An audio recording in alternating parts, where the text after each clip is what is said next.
دخل يا ولد. بابا بابا بابا بابا بابا بره دخل دخل. ইসরায়েলে ক্ষেপণাস্ত্র হামলা চালানোর পর ইরান ও লেবাননের মানুষ সড়কে নেমে উল্লাস প্রকাশ করেছেন।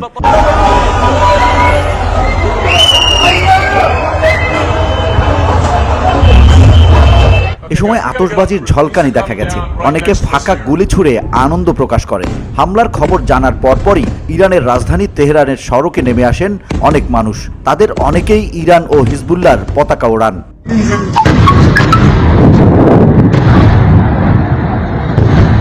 অনেকের হাতে ছিল হিজবুল্লাহর সদ্য প্রয়াত নেতা হাসান নাসরুল্লাহর ছবি। গত শুক্রবার লেবাননের বৈরুতে ইসরায়েলি বিমান হামলায় তিনি নিহত হন। তেহরানে যুক্তরাজ্যের দূতাবাসের সামনেও অনেক মানুষকে উদযাপন করতে দেখা যায়। دخل يا ولد.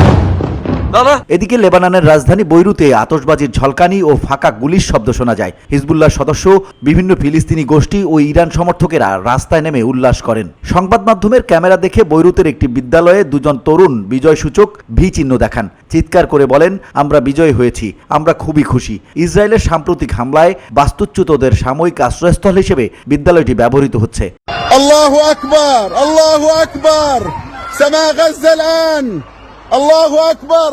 এর আগে গত এপ্রিলে ইসরায়েলে প্রতিশোধমূলক হামলা চালিয়েছিল ইরান। সে সময় এখানে উদযাপনে মেতেছিল অনেকে।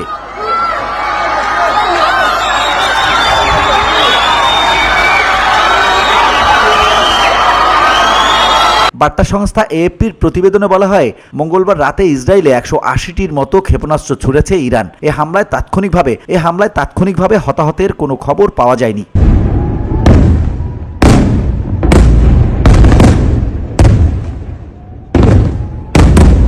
ইসরায়েলে ইরানের ক্ষেপণাস্ত্র হামলার পর বুধবার মধ্যপ্রাচ্য পরিস্থিতি নিয়ে জাতিসংঘ নিরাপত্তা পরিষদে জরুরি বৈঠক ডাকা হয়েছে। ইসরায়েলি প্রধানমন্ত্রী বেনিয়ামিন নেতানিয়াহু হুঁশিয়ারি দিয়ে বলেছেন, ইরান গতরাতে বড় ভুল করে ফেলেছে, এজন্য দেশটিকে চড়া মূল্য দিতে হবে।